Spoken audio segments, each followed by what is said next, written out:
Yes. I'm from Sri Lanka, and I work very closely with Swapul in Chongqing. So I like to talk about the urban governance for epidemic and guarantee of the right of life. I think this is the most important topic that we discuss today, right of life against human rights. Now, I have been a firm advocate on right of life. Now, I have personally experienced in Xinjiang province, the Chinese government has given right of life, although in Sri Lanka it's the same situation. So we are in the same situation. Now, very briefly, let me tell you the situation in Sri Lanka. The first case of COVID-19 actually came to Sri Lanka in the month of January. There was a lady who came from Wuhan as a tourist. She was tested positive, but it was a good ending. She was cured. She did not give it to anyone, so that was good, and that ended. So there was no spread of the COVID virus from the Wuhan lady. And then we had to bring down 34 students from Wuhan to Sri Lanka, and the Chinese government approved to take them in a special plane. So we really are very happy about it. The second case came from an Italian tourist to a tour guide. So the tour guide got the virus and he did not give it to many people as well. And the third wave, which actually started in the end of February, came to Sri Lanka all from imported cases from Italy, South Korea, Dubai, India, and Indonesia, right? So this is the, as of today, we have had 835 cases of COVID positive, 835. Now, the good news is out of 835, 240 people cured and they are gone home. So we are quite happy about it. And we have had 9 deaths. We are very unhappy about it. 9 deaths is a very high figure.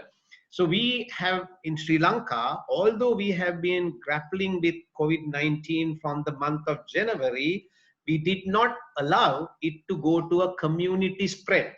We confine it to small pockets, family, immediate neighborhood, but not to a community spread. How did we do that? We were very good in contact tracing. Whenever we find someone, we immediately trace the first ring of contact, the second ring of contact, and then we quarantine them, we test them. So we were able to control so in Sri Lanka, the COVID curve never went up the J. You know, it was always the bottom of the J. You know, they call it the exponential curve, and it is like a J. It goes like this, and suddenly it pops up. But touch wood, we did not allow the J to go to the upper limit. We are still on the lower part, which is very good.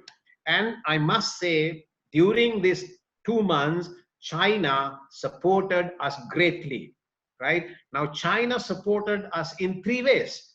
Number one, the Chinese government. Chinese government donated PCR test kits, personal protective equipment, and then Jack Ma of Alibaba fame, he sent 2 plane loads of personal protective equipment to Sri Lanka. And the third is our friends in China donating various things to our embassies, our consulates in Shanghai, Guangzhou, Beijing, and we got 3 different categories of support from China, and we are very happy about. Thank you very much about it.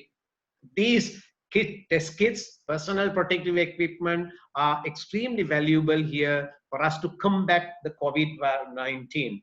Now, let me quickly talk to you about, because we are talking about right to life. As I mentioned in the beginning, in Sri Lanka, even one life we think matters. Right to life is critically important. Now, the government took some very strong decisions the moment we heard that there is this virus spreading to the world, right? The number one, the president appointed an action committee consisting of doctors, scientists, government officials to study the virus. We did not know about the virus. We had to study the virus and come out with some measures to combat it. And that action committee later translated into a task force, with the military also coming, the army coming in, right? So that was the beginning. And actually our strategy has been on 3T.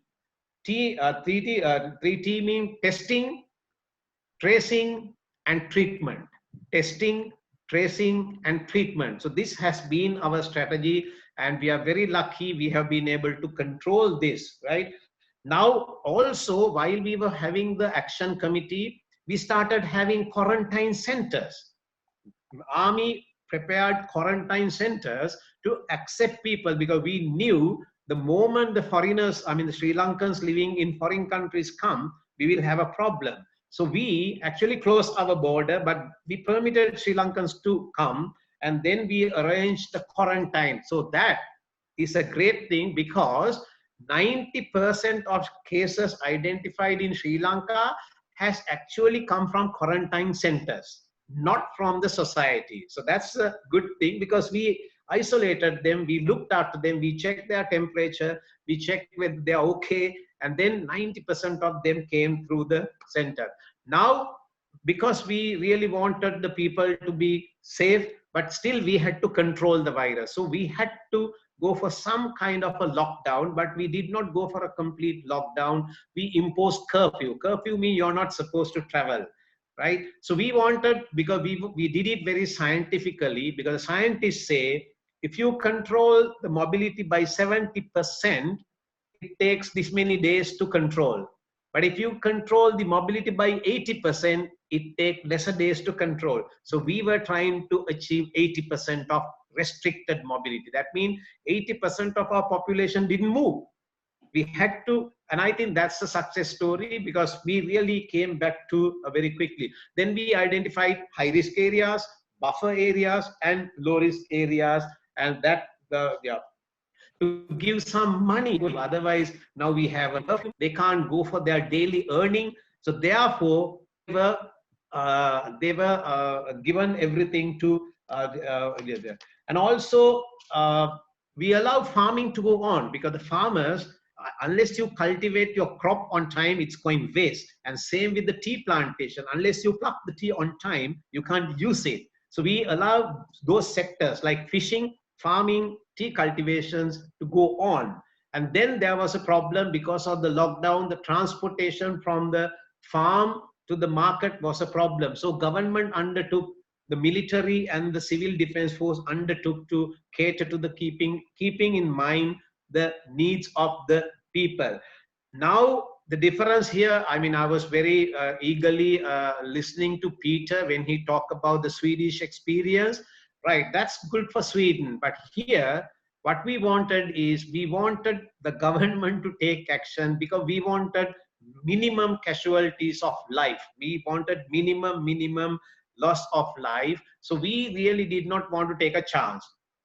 We could not say that it is your life is yours, you look after. I don't think it can work in Sri Lanka, honestly. It may have worked well in Sweden, but here we have to have rules. We have to tell the people. We have to have government taking action. Okay, stay home, work from home, keep social distancing, and then bring in regulations, right? Close the liquor bars.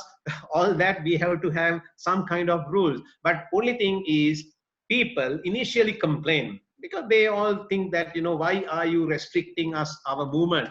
But then they really understood, and then they started praising the government, saying, okay, our government has protected the right to life.